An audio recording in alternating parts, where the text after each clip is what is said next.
If you guys are wondering why foreign policy was left off the debate from last night, well, it would have been an easy win for Trump, and we can't really have that, and I'll dive into more of that when I break down the final presidential debate, but we have some late-breaking news here. You remember last month we had the United Arab Emirates and the Kingdom of Bahrain normalizing relations with Israel, along with the Kosovo and Serbia normalization agreement, and, well, guess what? We can add Sudan into this. I find that heartwarming and shocking at the same time because, a country that, when it liberated itself from Egypt and it's fought for its independence in 1956, had effectively removed all of their Jews.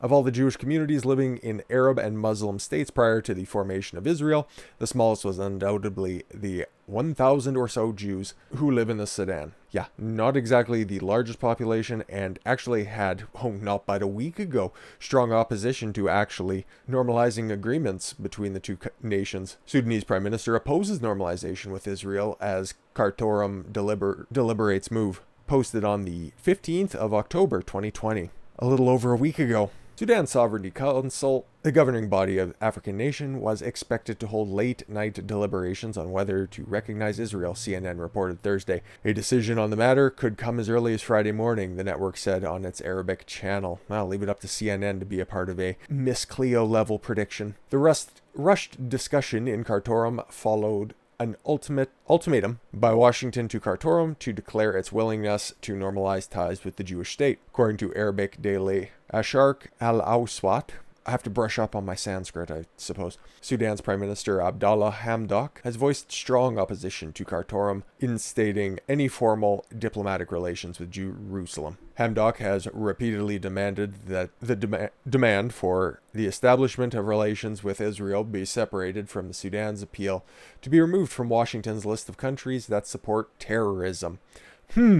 I think Trump may or may not have been, playing the long game on this one when he had his list of countries that were the Muslim ban, when he was banning travel from countries that were considered to be high risks of terror, and Sudan was one of those countries that was on the list. So guess what? You prove yourself that you're going to be good boys on the global playing field, and we might consider your designation for that. Go friggin' figure. The Daily noted that the Prime Minister has been under intense international pressure to withdraw from his opposition to the move. And then we got this shit today. Trump announces peace deal between the Sudan and Israel, says more nations will normalize relations. Well, you remember when the UAE and the nation of Israel formally signed their agreement into legislation. Trump made the bold claim that there are countries everywhere looking to come in and they want to join this great agreement, this beautiful agreement. Everybody knows that they just want to join this and make peace in the Middle East. And guess what? That's another promise followed through on, because who would have thought this fucking Sudan? Hey, take any of them. That's terrific. Just great news, because we all know where the real powder keg in the world is. It's China. But right behind them's the Middle East, because, Iran and Palestine are crazy motherfuckers that want nothing more than the intense destruction of all Jews. You don't believe me? Hamas, the governing body in Palestine. A senior Hamas official on Monday attempted to walk back his call for the members of the Palestinian diaspora to kill Jews around the world. Cool. As the terrorist group distanced itself from his remarks, and they are in fact in charge in Palestine. By the way, in a statement posted to the terror group's website, Fatih Hamad said he supports Hamas's consistent adopted policy of limiting its resistance to the Zionist occupation that usurps Palestine's land and defiles its holy sites. You know what the long play for all of these normalization agreements is? It is to make sure that there's a coalition in the Middle East. We've got the United States, has a great relationship with the president of India, Modi, intensely strong ties to Israel, as evidenced by, the UAE hopping on, the Sudan now, Kingdom of Bahrain, and we'll see who else wants to hop in here shortly. And with all this Hunter Biden talk that's come up here lately about, him smoking crack, that's on Hunter. You got nothing to really concern yourself about. He's not really doing anything to, what's he doing to help Joe Biden? He's not doing anything. Look at Trump's kids. Look at what they're doing.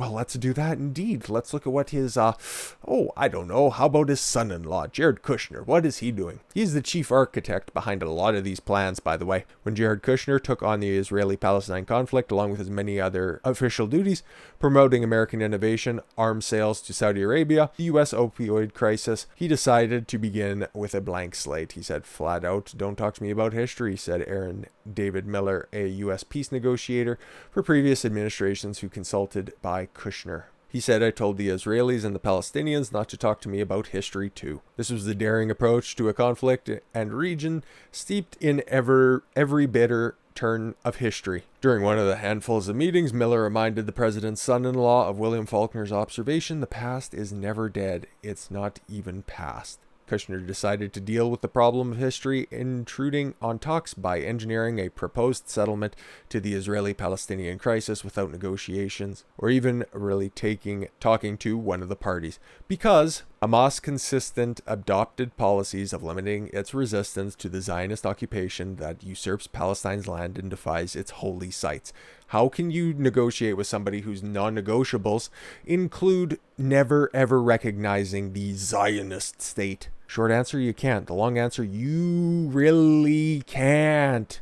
Let's get back to the story of the day. President Trump on Friday announced a peace deal that would normalize ties with Israel and Sudan, claiming there would be many more beautiful peace deals everybody agrees to come in the Middle East. Trump invited reporters to the Oval Office while he was on the phone with the leaders of Israel and Sudan to discuss the latest U.S. brokered deal in the run-up to Election Day.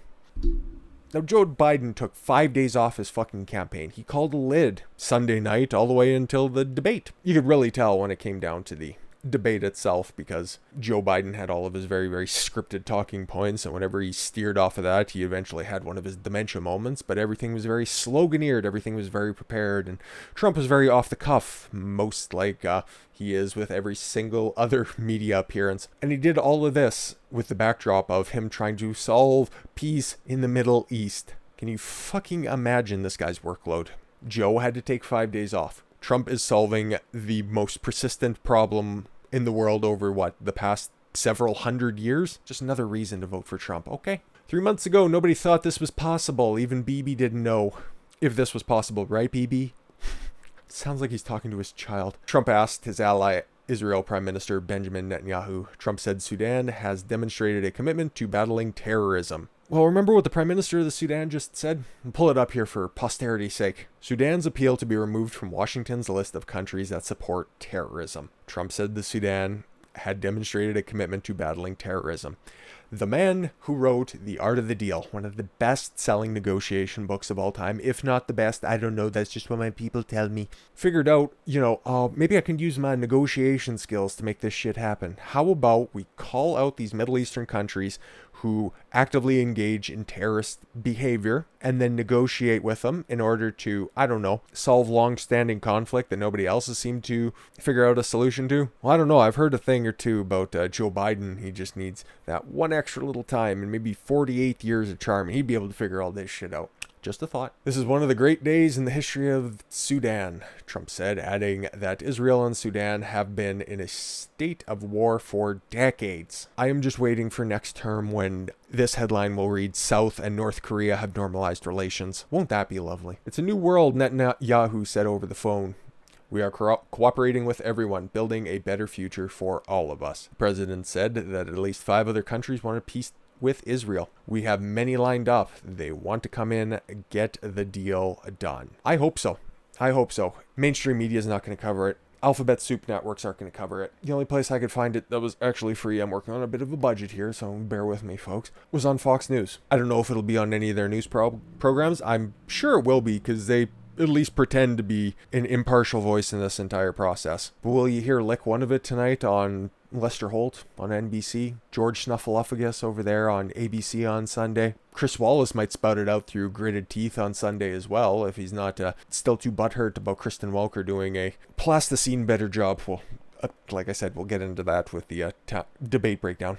But I want to do this because it's very important. Trump, when it comes to foreign relations, has been the greatest president in modern times. No new wars, settling peace in the Middle East, normalizing some sort of relationship between the US and North Korea. All of that in 3 years. 2020's been a write-off. Nobody's really been flying around, and you can't really do any kind of negotiation face to face. I'm sure there's still contact there. If he is, in fact, Kim Jong-un still alive. Wah, wah, wah. So I think that'll be, next up on the docket in 2021. But who else is going to join in on this current peace deal, this Israeli normalization agreement? Well, we might have been tipped off. Israel and Lebanon. Lebanon, another country that went through a civil war. Another country who purged out all of their Jews through anti-Semitic behavior and constant persecution of the Jews. Check out God Saad's videos for proof positive of that situation. Now, this was published at around the same time that the Sudanese prime minister was voicing opposition to the entire thing. But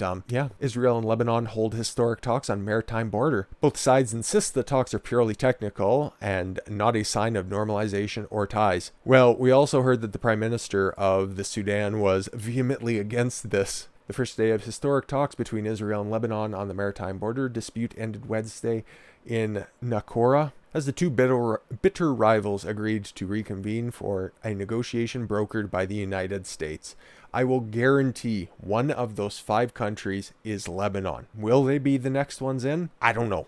Is it possible? Hell yes, because 2020 is a fucking weird time, and Trump's actually been following through on his promises. Maybe that's why it's such a weird time, because the politicians now actually starting to follow through on his promises. Be scared, but be optimistic, people. 2020 is not over yet. We're 10 days out from the election. Shit's gonna get fucking buck wild. But all in all, this is great news. The great news hasn't stopped since the debate started last night, and hopefully it continues for another 10 days, but there is the other side of the aisle to contend with, so we will be doing that shortly, of course. I thank you all very much for the gift of your time. I've been Don Consuelo. I want you guys to follow your gut and get after it. Take care, everyone.